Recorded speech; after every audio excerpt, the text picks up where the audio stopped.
NDRF की team ने 6 साल की बच्ची को मलबे के नीचे से सकुशल बाहर निकाल लिया है। वैसे ये वजह क्या है, तुर्की इतनी एड क्यों भेजी जा रही है? इसके नतीजे में चीखेंगे, चिल्लाएंगे और शायद कुछ तो मर ही जाएंगे। उनको पहले ही पता है कि पाकिस्तान से हमें क्या मिलने वाला है, इसलिए उसने रास्ता लिया है इंडिया से कि आप हमारे पास आए, हमारी हेल्प करें।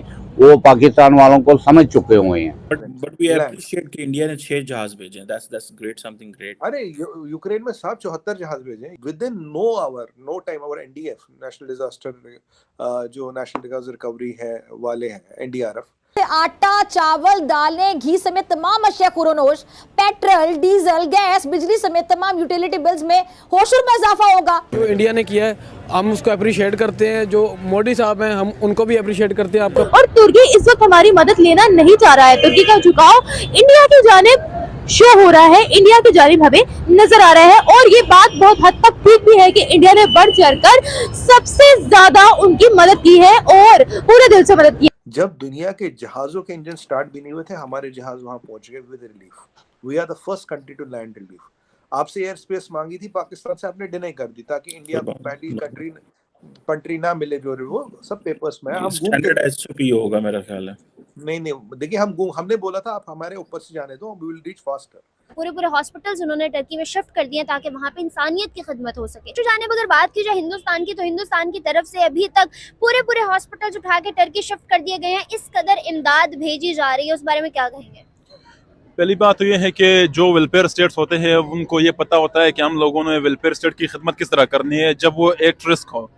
तो अगर हम कोई डेवलपमेंट स्किल की बात करें तो पाकिस्तान खुद में एक वेलफेयर स्टेट है ही नहीं, तो उसका ये बनता ही हक नहीं कि वो किसी स्टेट में जाके उसकी वेलफेयर असिस्टेंस कर पाए।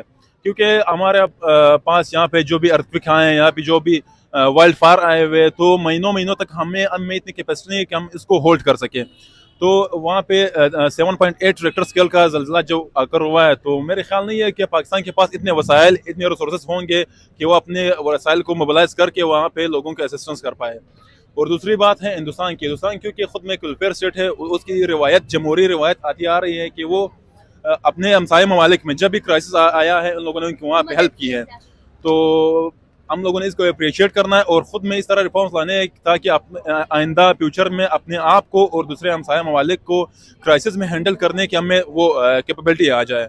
सो ट्रू सर, और मैं बिल्कुल एग्री करती हूँ आपकी इन सारी बातों से। आज की जो बड़ी स्टेटमेंट हमारे सामने आई है जिसके बारे में बात करना चाह रही हूँ, वो ये है कि पाकिस्तान से पीएम शहबाज शरीफ साहब विजिट करना चाह रहे थे टर्की, कि हम वहाँ पे जाके जो है अफसोस का इजहार भी करेंगे और उन तमाम लोगों के लिए जो है हो सकता है कुछ चीज़ें पेश भी करें, मगर टर्की से इनकार कर दिया गया। उन्होंने कहा कि हम होस्ट नहीं करना चाहते अभी किसी भी पीएम को। उनको पहले ही पता है कि पाकिस्तान से हमें क्या मिलने वाला है, इसलिए उसने रास्ता लिया है इंडिया से कि आप हमारे पास आए, हमारी हेल्प करें। वो पाकिस्तान वालों को समझ चुके हुए हैं। सबसे पहले तो ये बात मैं अफसोस से कहता हूँ, दुनिया में ज़लज़ले इतने भयानक आए हुए हैं और 2023, 2024, 2025 ये दुनिया के लिए इतने टाइट हैं कि इंसान को अभी पता चल जाए कि आगे में क्या होने वाला है। कई लोगों को पता भी है कि आगे क्या होना है, लेकिन अफसोस से तुर्की और सूरिया और शाम में ये ज़लज़लों ने अटैक किया, उनकी वजह से उनको इतना नुकसान। ये पाकिस्तान को भी सोचना चाहिए कि आप भी अल्लाह तौबा करें।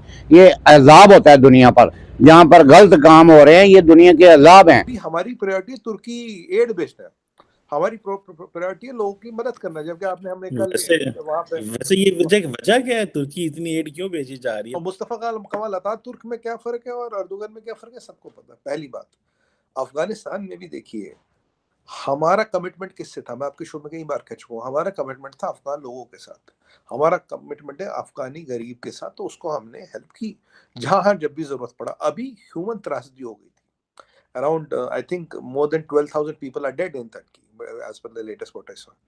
जब दुनिया के जहाजों के इंजन स्टार्ट भी नहीं हुए थे, हमारे जहाज वहां पहुंच गए with relief. We are the first country to land relief. आपसे एयर स्पेस मांगी थी पाकिस्तान से, आपने डिनाई कर दी ताकि इंडिया को पहली कंट्री ना मिले। जो वो सब पेपर्स में स्टैंडर्ड एसओपी होगा मेरा ख्याल है। नहीं देखिए, हमने बोला था आप हमारे ऊपर से जाने दो, वी विल रीच फास्टर।